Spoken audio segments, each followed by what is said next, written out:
Hello everyone, welcome to Elliottwave-forecast.com YouTube channel. This is Henry and I am updating here guys long-term outlook of GTXJ, the Junior Gold Miners ETF. Now we don't cover this in our service, we have the senior one, the GTX, but again from time to time we are looking at other stocks, other ETF, just for fun, right? Just for comparison purpose. All right, so if you look at the GTXJ here, this is a monthly time frame, long-term outlook. We bottom on 2016. From here, the rally definitely is impulsive and a nest, 1 2 1 2, and then ending at 3. Now, somehow in the e-signal, I can. This is using the log scale, and the reason is because it's a long-term time frame. But for the Fibonacci, in e-signal I cannot really choose the log scale to match the chart type, so for that reason I'm using the e-signal to give you an idea.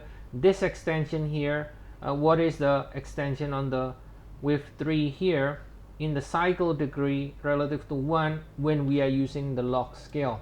Right, so here's the trading view which allows us to do that.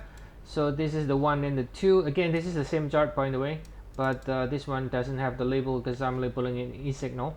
Now if we use the okay, hold on here.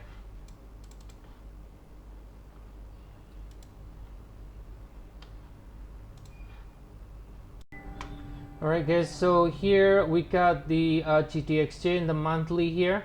So if you use the same extension based on the log scale in TradingView, you can have this option. Now you can see we have not even reached the 1.618.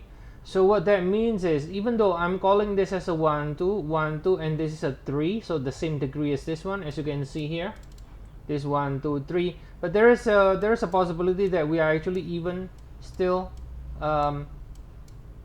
within the wave 3. Now it doesn't matter guys, whichever the case may be, it's still bullish, right? And whether you're calling 3 here ending here or 3 ending here, it's still bullish regardless. So this is obviously more bullish and the other one is slightly less bullish, but it's very bullish still, right? And the idea here is it is bullish, it is nesting, it's an impulse, and now looking for more upside. Okay, and yes, we did get a pretty decent pullback after the war, but again guys, look at how much rally we had, and this pullback is definitely needed. It's very stretch, right? So it's not surprising, it's never going to be one way street to the upside, right? So we're calling this wave 4 completed. However, as you know, we still need to break above 3, otherwise we can do still a double. Even if it does a double here, let's suppose we do this. It's not the end of the world, it's still completely fine. Right, as a wave 4, this is still completely reasonable. So again, it is as bullish as it gets in terms of the structure and the outlook. If I drop down to the daily, same thing, this is 3 and the 4, right? So I think let me drop to the 4 hour, which is the most interesting. So we're going to be focusing on this 3 and 4 here, okay? So you can see right here, this is the 3, this is the 4. So we got, technically speaking, is a clear 3 waves down here, very clear. It's not an impulse, it's a 3 waves. You use the Fibonacci, and again, there is no 1.618 extension, right? Ended the correction exactly within 100%, 161.8, perfect for an ABC, and then starting to rally higher. So now, again, like I mentioned, we can either go to new high, right, starting the next leg up, or we do a double and do another double correction. Now, of course, we're going to be looking at the most aggressive view in the direction of the trend as always. Now, we can also do the retracement analysis here. Now if this is the 1 2 and then this is a 3, now you can see retracement wise, now we hit the 23.6 as you can see here of this. So because remember I calling this 1 2 and then this is 3. Now 23.6 is the minimum retracement guys to be considered as a wave 4. So this definitely has the quality to finish wave 4.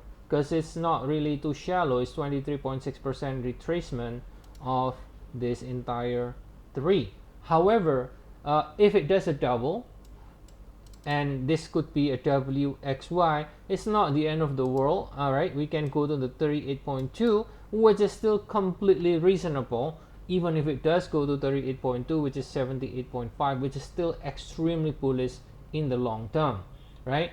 So then now basically we have two options: either we start the next leg up, or we're gonna be doing a double. Now, shorter cycle, the key is the following. If we manage to break above wave 3 again, I think it will be very likely to happen. If we manage to break above wave 3, then you can count 1, 2, 3, 4, 5. Now in that scenario, it doesn't necessarily mean we are guaranteed to make new high, but if we do get a 5 ways up, then at the least that will signal the possibility of further extension higher, regardless, because of the 5 ways rally. So even if it does not break to new high, most likely you're going to still get an extension higher in the form of an APC. So instead of 1, 2, 3, it will be an APC, and then if it fails to make new high, it's going to break down from here, right? But again, I think the key in the shorter cycle is to see if it breaks above wave 3 in the blue intermediate degree here, which I believe it will if looking at other indices, and then that will signals upside extension at the least in a form of an ABC. Okay, but the idea here is I think the most aggressive count again is calling it completed within a very clear impulsive nesting structure in the larger time frame, extremely bullish in the months and years to come, and don't get too scared of the correction, and don't get too influenced by all the news about the war and so on and so forth. This is as bullish as it gets. All right, so that's the update here, guys. And again, we don't cover GTXJ, but you know, if you like to see GTX or any other stock ETF, yeah, feel free to check our service. We have 14 days trial. The link is in the description of the video. So I'll see you all again next time, and have a nice day, everyone.